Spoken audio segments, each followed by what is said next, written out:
Hello students, welcome back to the session. So let us learn about Raoult's law for solutions of non-volatile solutes.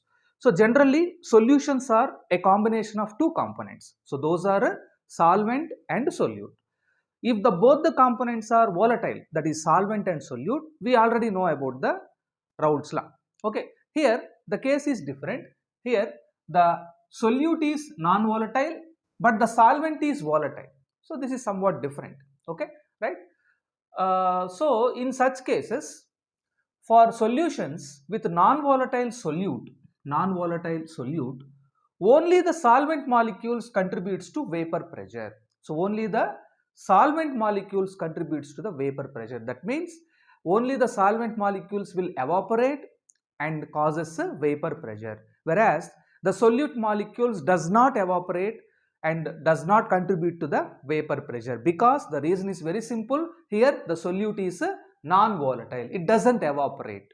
Okay, then in such cases the vapor pressure of the solution purely depends upon the evaporation of the solvent molecules. Okay, right? So to understand this concept, let us consider a binary solution. That means it contains two components in which volatile solvent is designated by number 1. Okay, so let us consider a solution in which solvent is there and this solvent is volatile, it evaporates, and the number given to this volatile solvent is 1. Volatile solvent is 1, and it also contains non-volatile solute that is designated by 2. Okay, it contains a non-volatile solute which is represented by a number 2. Then the vapor pressure of solution solely depends upon solvent molecules only. So that is the very important point. In such a solutions where the solution contains non-volatile solutes, the vapor pressure of such a solution depends upon only the solvent molecules. Okay, then let us consider that P1, let us consider P1 as P1 as vapor pressure of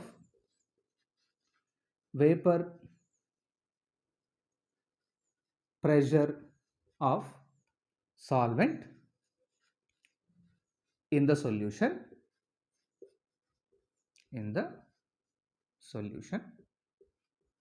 Okay, then x1 as mole fraction. X1 is the mole fraction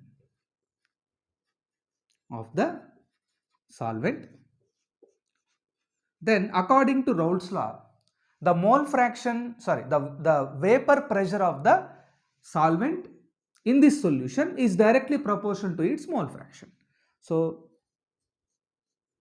according to Raoult's law, the vapor pressure P1 of the solvent is directly proportional to its mole fraction, that is x1. So introducing a proportionality constant, P1 is equal to P1 naught x1. We are not considering the x2, that is the second component, that is solute, because it is non-volatile, it doesn't contribute to the vapor pressure, so it is not mentioned in the derivation of Raoult's law. Only the volatile solvent molecule vapor pressure is mentioned in the Raoult's law representation. Okay, so here P1 naught is equal to vapor pressure of, it is a proportionality constant actually. So P1 naught is the proportionality constant. So P1 naught is actually vapor pressure of solvent in pure form. Vapor pressure of a solvent in pure form. So this is the expression that is used. P1 is equal to P1 naught into x1. So this expression is useful for the solutions in which non-volatile solutes are there. Okay, non-volatile solute will be present. Then let us understand the proportionality, the direct proportionality of partial pressure to the mole fraction of the solvent. So to understand this, let us draw a graph. Okay, so let us draw two vertical lines like this. So I'm going to draw two vertical lines. So y axis, and here also we are going to take another vertical axis y. Okay. So on one side, on the left hand side, I am taking vapor pressure of solute. Okay. And on the right hand side, I am taking vapor pressure of a solution. Vapor pressure of a solution. Then on the x-axis, okay, let us draw x-axis also. So on the x-axis, I am taking mole fraction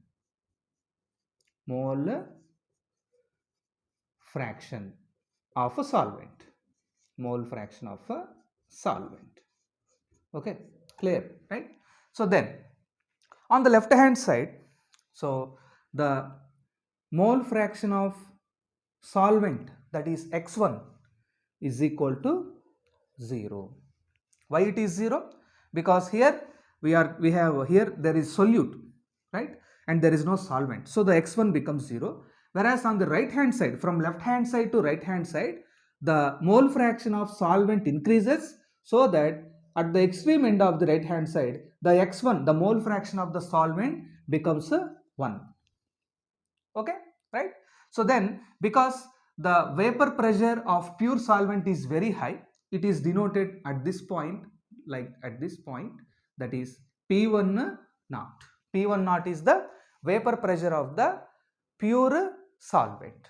Okay, consider that from left hand side to right hand side, and in the graph also it is representing that the mole fraction of solvent increases from left hand side to right hand side. In this direction, the mole fraction is increasing. Similarly, it will result in the mole fraction of solvent is increasing, so more number of solvent molecules will vaporize, will evaporate, so that more vapor molecules are available, and these more vapor molecules will going to apply the pressure on the surface of the solution, so that the vapor pressure also increases like this linearly. This is called as linear increase. So the vapor pressure of the solution also increases from x1 0 to P1 naught.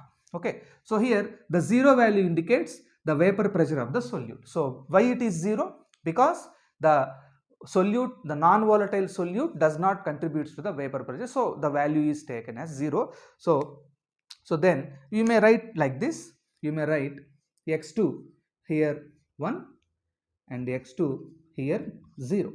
Okay, right? So that is the understanding of Raoult's law of non-volatile solutes with the help of a graph.